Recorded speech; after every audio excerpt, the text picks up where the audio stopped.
Hello, everyone, and welcome to another installment of the Figuring Out Fatherhood Chris Unplugged podcast. For those of you who don't know, my name is Chris Topper, and I am the host behind this. And this podcast is a spin off of the Figuring Out Fatherhood series, which you can find in the link in my description below. On today's episode, I want to talk to you about parallel parenting. A lot of people don't seem to know what that is, and an associate of mine actually he asked me what to do as he can't seem to get on with his child's mum, and as opposed to promoting co-parenting like a lot of people tend to do. Understandably, that's the best case scenario when two people who aren't together need to raise a child together. Everyone promotes co-parenting, but people don't really talk about parallel parenting. Parallel parenting is a form of shared parenting in which both parents interact as little with each other as possible while maintaining a relationship with their child. Now, this might seem alien to you, but what tends to happen is both parents raise their child separately in terms of when the child is with the mum can do with the child as she likes. When the child's with the dad can do as he likes, and the mum can't interfere with what he's doing, the dad can't interfere with what she's doing. And what this does is it ensures that both parents don't have to interact with each other, especially in situations where they can't seem to get on, or situations where it's high conflict. I've covered what a high conflict relationship is, so I would encourage you to watch the previous episode where I covered that so you can understand more what I'm talking about. But with co-parenting, people tend to promote that because, like I said, it's the best case scenario when two parents who aren't together anymore need to raise a child. It means that they can do things together, they make decisions together, they help each other out, and they're able to communicate, even if it's on just a civil basis for the purpose of raising their child. Now, sometimes this is not possible. For example, in situations where it's been a really, really bad breakup or there's a lot of trauma involved. The last thing you want to do is continuously have to interact with your ex. And this is what you have to do when there's a child involved. Parallel parenting ensures that you don't have to communicate. And even if you do communicate, it's via email. Parallel parenting ensures that the contact between you and the other parent is kept to a minimum. And when I say minimum, I mean to the very, very bare minimum. And it saves you having to interact with someone who is always looking to argue with you, who's always looking to fight you, who's always looking to insult you, who's always looking to be disrespectful. It saves you having to deal with any of that. But for now, what we're going to do is we're going to cover the differences between parallel parenting and co-parenting. And the first difference you need to be made aware of is different house, different rules. And what this means is if the dad decides that he wants to let his child go to bed at 10 p.m. and you, the mum, want your child to go to bed at 7 p.m., you have no say when the child is with the dad, and he has no say when the child is with the mum. You don't get to interfere. You don't have a say on what your child eats, what time your child goes to bed, what your child does in that time. This is probably the most difficult one to come to terms with because there's an element of letting go of your child while they're with the other parent. But with co-parenting, you tend to sort of keep things a bit similar across both households. For example, if you want to say the child goes to bed at 7 p.m. or 8 p.m., it's more than likely there's a conversation to be had.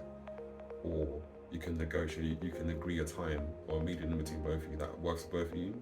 That's why when it comes to co-parenting, whereas parallel parenting, literally no interference, no discussion about bedtime.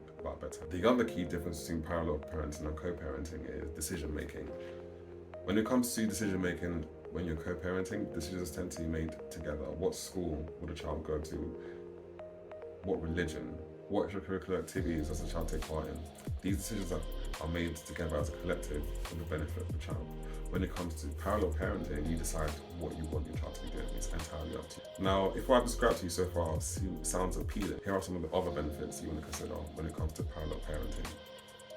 It reduces conflicts from the child. Because parallel parenting reduces or in fact removes in some situations the need to communicate, there's less likelihood that you're going to get into conflict. There's an even lesser likelihood you're going to get into conflict in front of your child. So parallel parenting reduces the chances of getting into conflict. The child is able to establish a healthy relationship with both parents. Now, because they both get in their own individual time with the child, depending on whatever agreement they've come to, even if it's 1 day a week or whatever, they both have their own individual times with their child.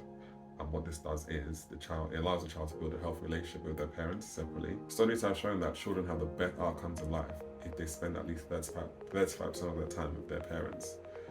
I didn't just make this up. Look it up. Third point, less interference. Parents can do as they please without the need to have to explain themselves to the other parents. You know, sometimes as parents, you want to do something for your child, but you know that the other parent may kick up a fuss. For example, you want to buy them a new toy, the other parent saying, oh, they've got too many toys. You want to give your child ice cream, the other parent says, oh no, too many sweet things. And you don't have to explain yourself to the other parent. So parallel parenting allows you to do things with less interference from the other parent. Finally, it reduces your stress and it promotes healing.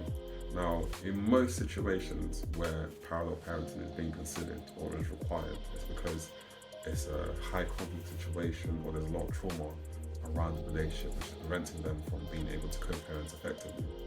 So when this happens, healing is needed. You need time away from the source of your trauma. You need time away from reminders of your trauma. You need time to go and heal. And this is what parallel parenting does. Because it reduces or sometimes removes communication between you and your ex. It actually allows you to heal. With your healing, you know, maybe you may be able to change the relationship you have with your other parent from a parallel parenting relationship to a co-parenting relationship. Parallel parenting actually promotes healing, which will allow you to establish a successful co-parenting relationship at the end, hopefully anyway. But with most good things in life, there will always be drawbacks. And here are the drawbacks that come with parallel parenting.